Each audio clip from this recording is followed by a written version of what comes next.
So welcome guys, स्वागत है आप सभी का मेरी बेटी के चैनल कुकू ग्रेट पर। जैसा कि आपने कमेंट्स में मुझे बताया कि सर आज जो हमारी सबसे बड़ी समस्या वो क्या है, एंगल्स हैं।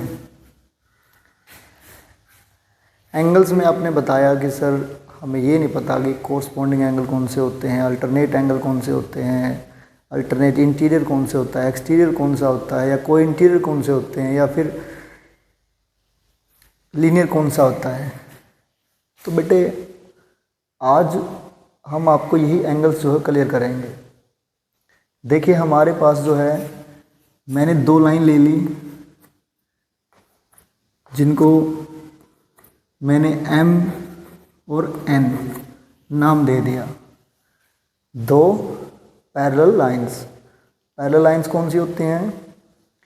ऐसी दो लाइनें जिनको इन्फिनिटी तक भी आगे बढ़ा दिया जाए तो वो कहीं से भी एक दूसरे से ना टकराएं। अगर हमने एक ट्रांसवर्सल लाइन ली जिसको हमने T नाम दे दिया, अब ये ट्रांसवर्सल लाइन क्या कर रही है, M और N दो पैरेलल लाइंस को काट के जा रही है। अब इसके काटने से क्या है, हमारे पास कुछ एंगल बनेंगे और कुछ एंगल यहाँ बनेंगे 1 2 3 4 5 6 7 8। तो हम इसको नाम दे देते हैं 1 2 3 4 5 6 7 8। तो इस प्रकार से हमारे जो है वो 8 एंगल जो है वो बन गए। ठीक है। तो सबसे पहले बेटा देखिए, जो हमारी M लाइन पैरेलल है और जो N लाइन पैरेलल है, आपने सबसे पहले इस एंगल को उठाना है, एंगल 1 को। जो एंगल 1 है वो क्या है, एंगल 5 के इक्वल होगा। एंगल 1 किसके इक्वल होगा, एंगल 5 के। क्यों होगा? एक लाइन ट्रांसवर्सल लाइन जो दो पैरेलल लाइंस को काट के जा रही है तो उसके एक ही तरफ के बने कोण जिनको हिंदी में संगत कोण बोलते हैं। तो एंगल 1 जो एंगल 5 के इक्वल होगा। तो क्या रीजन रहेगा इसका, corresponding angle. Corresponding angle 1 pair मैंने बताया है। उसके बाद आप खुद लिखेंगे एंगल 2 एंगल 6 के, एंगल 4 एंगल 8 के,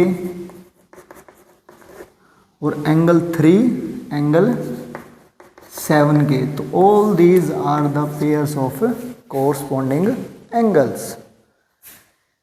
इसके बाद क्या है देखो, बट बच्चों ने या आपने पढ़ा होगा कि जब कोई दो लाइनें एक दूसरे को काट के जाती हों तो वो एक दूसरे के अपोजिट में एंगल बनाएंगे, तो वो इक्वल एंगल बनाएंगे। तो इनको बोलते हैं वर्टिकली अपोजिट एंगल, जिनको हिंदी में बोलते हैं शीर्षाभिमुख कोण, मतलब एक दूसरे के सामने वाले कोण। तो यानी कि हम क्या लिखेंगे कि एंगल जो 1 है वो एंगल 3 के बराबर है, और एंगल 2 जो एंगल 4 के बराबर है, एंगल 5 जो एंगल 7 के बराबर है, और एंगल 6 जो एंगल 8 के बराबर है, और एंगल 6 एंगल 8 के बराबर। ठीक है। अब ये क्या है, हमारे वर्टिकली अपोजिट एंगल हैं सभी। ठीक है। अब एक बात यहाँ से देखो कि एंगल 1 जो है एंगल 5 के बराबर है, एंगल 1 एंगल 5 के बराबर है, बिल्कुल है भाई, कोरस्पॉन्डिंग एंगल है।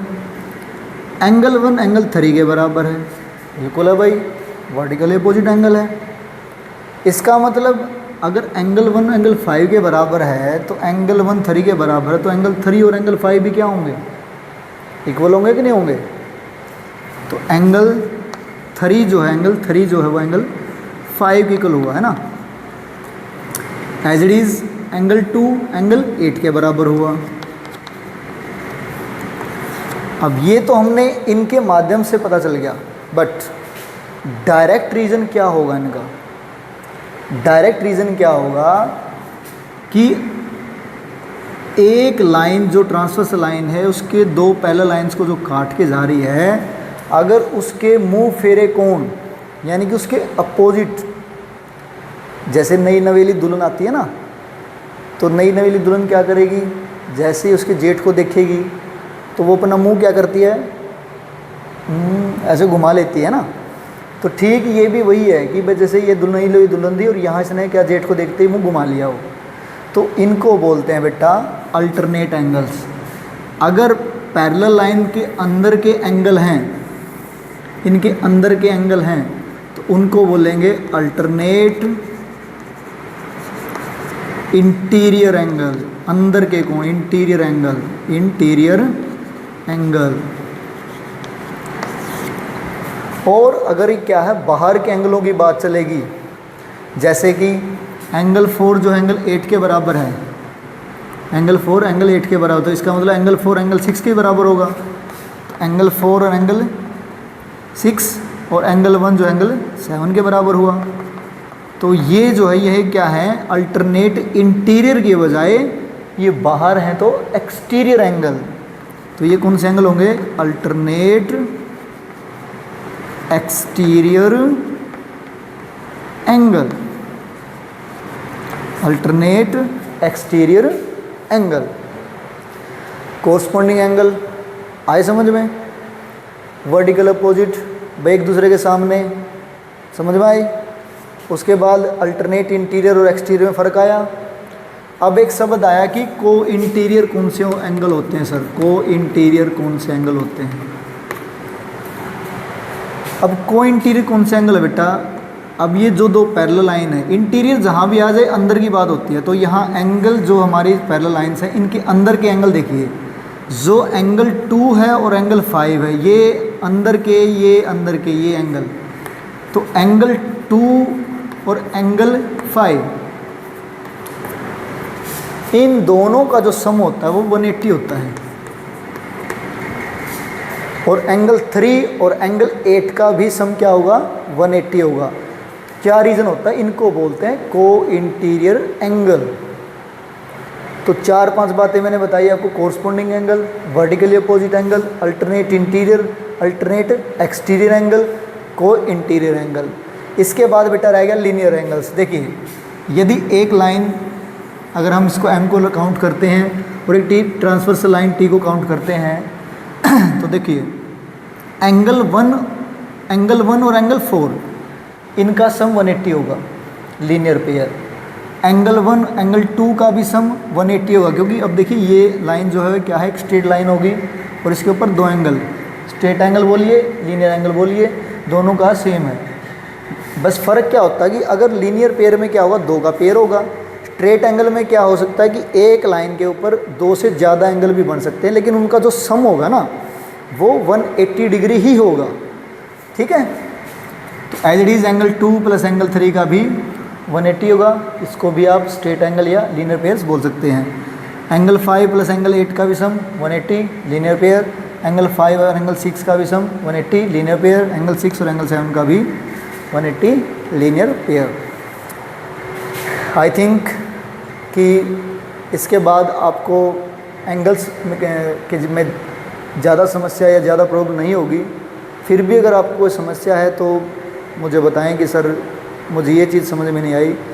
अब ये मेरी फर्स्ट वीडियो है, मैं कोशिश करूँगा कि नेक्स्ट टाइम आपको और अच्छे से, क्योंकि देखिए आपने एंगल्स के बारे में पहले मुझे बोला तो मैंने एंगल्स के बारे में पहले वीडियो बनाई है।